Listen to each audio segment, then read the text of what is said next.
కనిపిస్తున్నాయి.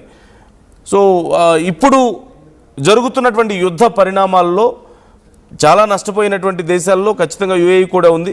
ఈ నేపథ్యంలో యుఏఈ సౌదీ అరేబియా డామినేషన్ని తట్టుకొని అక్కడ ఉండడం కంటే బయటికి రావడం బెటర్ అంటూ సొంతగా బిజినెస్ చేసుకోవడం బెటర్ అంటూ నిర్ణయం తీసుకుంది. But at the same time ఈ protection is also very important. ఈ దేశాలకి సంబంధించి వాటిని ఎలా బ్యాలెన్స్ చేసుకుంటుంది, ఫర్దర్గా ఎలా కొనసాగుతుంది అనేవి ఎన్నో ప్రశ్నలు బయటకు వస్తున్నాయి. కానీ ప్రపంచ ఆయిల్ మార్కెట్లో మాత్రం ఇది ఒక పెద్ద కుదుపు కాబోతుందా? ఒకవేళ కనుక సప్లైని పెంచినా రేట్లో ఏదైనా డిఫరెన్స్ వచ్చినా సరే మరింత కుదుపు, అది రేటు పెరగడానికైనా తగ్గడానికైనా ప్రభావం చూపించే అవకాశం ఉంది.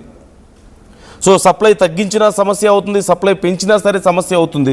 అంతర్జాతీయ మార్కెట్లో ఇప్పటికే క్రూడ్ ఆయిల్ ధరలు పెరిగిపోయి ఉన్నటువంటి పరిస్థితి కనపడుతుంది. ఇలాంటి టైంలో యుఏఈ లాంటి ఒక కీలకమైనటువంటి సప్లయర్ అండ్ అందులోనూ సెకండ్ లార్జెస్ట్ సప్లయర్ ఓపెక్లో, ఇలాంటి పరిస్థితుల్లో వాళ్ళు బయటికి రావడం అనేది ఓపెక్ నుంచి చాలా పెద్ద కుదుపు అనే చెప్పాలి. So what is your opinion about this? మీ అభిప్రాయాలు ఎలా ఉన్నాయి? I'm sorry.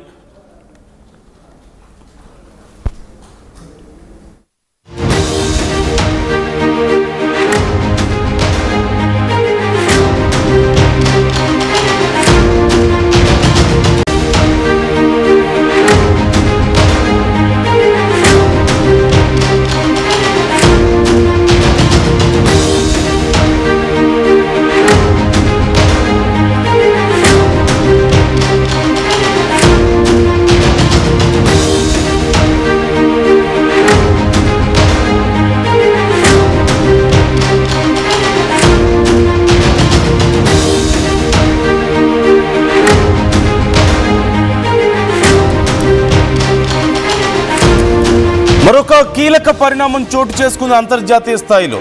యుఏఈ ఒక సంచలన నిర్ణయం తీసుకుంది. ప్రపంచ చమురు రాజకీయాల్లో ఒక భారీ కుదుపు అనే చెప్పాలి. Organization of the petroleum exporting countries OPEC నుంచి యుఏఈ తప్పుకోవాలని నిర్ణయం తీసుకుంది. మే 1 నుంచి ఈ నిర్ణయం అమల్లోకి వస్తుందంటూ ప్రకటించింది. చమురు ఉత్పత్తి కోతలపై అసంతృప్తితోనే ఈ కఠిన నిర్ణయం తీసుకున్నట్లుగా తెలుస్తోంది. సౌదీ అరేబియా ఆధిపత్యానికి యుఏఈ చెక్ పెట్టే ఆలోచనలో ఉన్నట్లు కనపడుతోంది. సొంతగా చమురు ఉత్పత్తిని పెంచుకునేందుకే ఈ వ్యూహం అంటూ మరికొందరు అంటున్నారు. గ్లోబల్ మార్కెట్లో ముడి చమురు ధరలు తగ్గే అవకాశం చాలా క్లియర్గా కనిపిస్తోంది. ఒపెక్ కూటమిలో 3వ అతిపెద్ద చమురు ఉత్పత్తిదారు యుఏఈ. గల్ఫ్ దేశాల మధ్య పెరుగుతున్నటువంటి ఆర్థిక రాజకీయ విభేదాల కారణంగా భారత్ వంటి దిగుమతి దేశాలకు చమురు ధరల నుంచి ఊరట లభించే ఛాన్స్ ఉంది. ఇప్పుడు ఈ నిర్ణయం వల్ల కేవలం ఆయిల్ పైనే కాకుండా ఇతర వ్యాపారాల మీద కూడా యుఏఈ ఫోకస్ చేయబోతుంది అంటూ తెలుస్తుంది. అయితే యుఏఈ తీసుకున్నటువంటి ఈ నిర్ణయం చాలా కీలకమైందనే చెప్పాలి. అయితే ఇక్కడ ఓపెక్ అండ్ ఓపెక్ +2 ఉన్నాయి. ఓపీఈసీ అండ్ ఓపీఈసీ ప్లస్ అనే 2 సంస్థలు మనకి ఇక్కడ కనిపిస్తున్నాయి. అయితే ఒక్కసారి we should know the basic difference. ఆ తర్వాత మనకు అర్థమవుతుంది అసలు ఓపెక్ అంటే ఏంటి, ఓపీఈసీ అంటే ఏంటి. Organisation of the petroleum exporting countries, OPEC అంటే చమురు ఈ పెట్రోల్ ఉత్పత్తి చేసే ఎగుమతి దేశాల మధ్య ఏర్పాటు చేసుకున్నటువంటి ఒక గ్రూప్, ఇది ఒక సంస్థ ఇది. సో దీన్ని 1960లో స్టార్ట్ చేశారు. Iran, Iraq, Kuwait, Saudi Arabia, Venezuela ఈ దేశాలు కలిసి వీటిని ఏర్పాటు చేసుకున్నాయి. మెయిన్ ఆఫీస్ వచ్చేసరికి ఇటు వియన్నాలో అటు ఆస్ట్రియాలో ఉన్నాయి. అయితే ఇవి అసలు ఎందుకు ఏర్పాటు చేసుకున్నాయి అంటే ప్రపంచ మార్కెట్లో చమురు ధరల్ని నియంత్రించడం అనేది. సింపుల్గా చెప్పాలి అంటే మనం ఇక్కడ మన మార్కెట్లో కూడా చూస్తూ ఉంటాం కదా, ప్రతి ఒక్కదానికి ఇప్పుడు మిర్చి యాడ్స్ కనిపిస్తూ ఉంటాయి.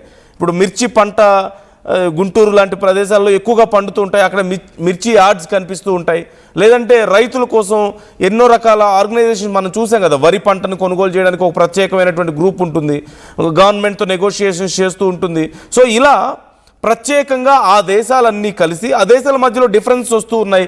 ఒక్కొక్కళ్ళు ఇష్టం వచ్చినట్లుగా పెట్రోల్ని డీజిల్ని ఉత్పత్తి చేస్తున్నారు. ఇష్టం వచ్చిన దేశాలకి ఎంత పడితే ఇప్పుడు మనం మార్కెట్లో రెగ్యులర్గా చూసేటువంటి ఫార్మేటే ఇది కూడా. సో ఒకరు 10 రూపాయలకి అమ్ముతున్నారు అంటే లేదు మేము 8కే ఇస్తామని ఒకరు వస్తారు, లేదు 5కే ఇస్తామని ఇంకొకళ్ళు వచ్చే అవకాశం ఉంది. ఇలా ఇచ్చుకుంటూ పోతే ఖచ్చితంగా లేనిపోని సమస్యలు వస్తాయి. కాబట్టి అంటే మార్కెట్లో ఒక గందరగోళం ఏర్పడుతుంది. ఎవరు పడితే వాళ్ళు ఎంతకు పడితే అంతకి అమ్ముకోవడం, ఎంత పడితే అంత సప్లై చేస్తూ పోతే డిమాండ్లో సమస్య వస్తుంది. రేట్లు ఒక్కోసారి భారీగా పడిపోతాయి. లేని టైంలో ఇష్టం వచ్చిన వాళ్ళు ఇష్టం వచ్చినంతగా అమ్ముకోవడానికి అవకాశం ఉంటుంది. So simply to control the supply and demand, ఈ బ్యాలెన్స్ని మెయింటైన్ చేయడం కోసం, ప్రైస్ బ్యాలెన్స్ని మెయింటైన్ చేయడం కోసం, మార్కెట్లో ఒక స్థిరీకరణ కోసం, ఒక బ్యాలెన్స్ కోసం దీన్ని క్రియేట్ చేసుకున్నారు. అయితే ఇప్పుడు దీని నుంచి తప్పుకోవాలని యుఏఈ నిర్ణయం తీసుకుంది. గతంలో కూడా కొన్ని దేశాలు తప్పుకున్నటువంటి పరిస్థితి మనకు కనిపిస్తుంది.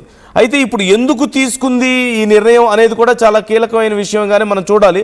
ఇందులో సౌదీ అరేబియా, ఇరాన్, ఇరాక్, అలాగే Kuwait, United Arab Emirates, Venezuela, Nigeria, Libya, Algeria, Congo, అలాగే గాబన్, ఈక్వటోరియల్ గినియా, ఈ మొత్తం 12 దేశాలు ఇందులో మెంబర్షిప్స్ ఉన్నాయి వాళ్ళకి.